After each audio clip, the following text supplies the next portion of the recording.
Far off the track in romantic Rajasthan, the flag is flying for the last time.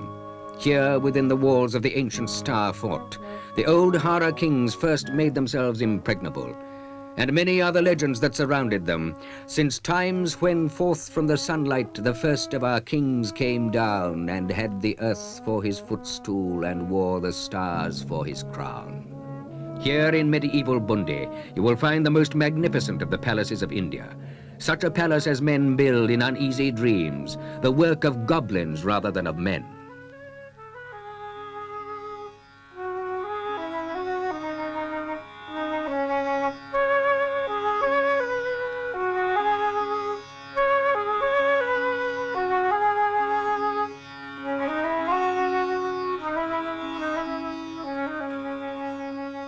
The Goblin Palace towers over the city of Bundi, which looks now exactly as it did when it was built in 1300.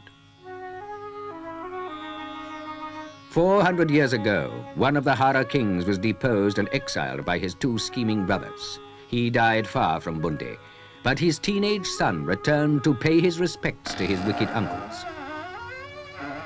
He was passed through the massive elephant gate by the old king's bodyguard, who was still loyal to him. At the gate, he passed the water clock, a copper bowl which sinks at the Hindu hour, and the keeper of the clock, whose only function is to strike the gong, though the only ears to hear today are those of the ghosts of the wicked uncles. Beyond the gate, he climbed to where they sat in the great throne room, attended only by the guards, a regiment of whom had been brought from Afghanistan in 1600. Now only 10 descendants of these ancient fighting men remain in Bundi. Their sole duty is to guard the long-since empty throne, and it was before this same throne that the young man took his revenge. Loyal followers, joined by the guards, slaughtered those who had backed the traitors.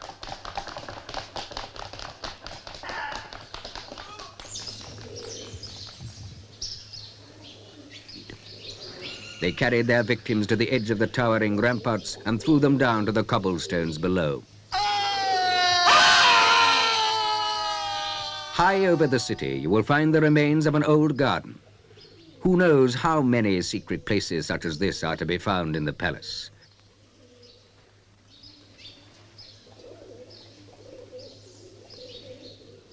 All palaces in India, even the dead ones like Bundi, are full of eyes. In some, the idea of being watched is stronger than in others. In Bundi, it is overpowering. Beyond the garden lies an open room in which is painted the history of Bundi and priceless illustrations of the great epics of the Hindu faith. Humor and sensuality play their part in the old tales, like the story of Lord Krishna, who stole the clothes of the milkmaids and hid them in a tree while they were swimming, tantalizingly out of reach.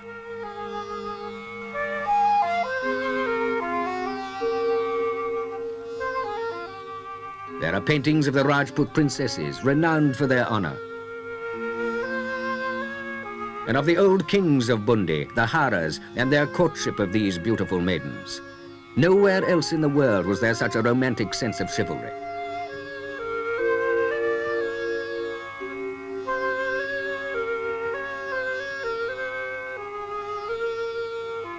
The history of Bundi is a history of convenience. First, the giant Star Fort. Then, as the strength of the Haras was proved, they moved down from their mountain top, and you could believe that nothing was impossible for the men that built the Goblin Palace.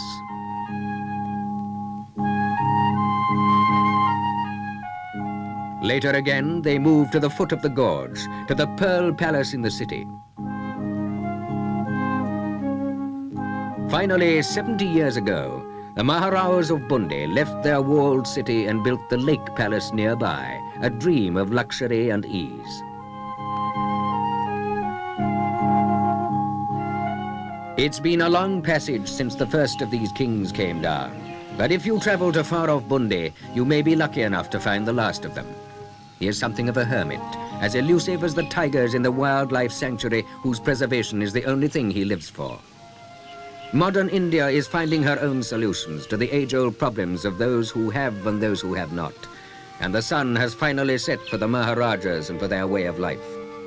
But if you travel to India, You can at least see what used to be in this land, whose children descended from the sun, and learn for yourself the sweet, sad stories of the death of kings.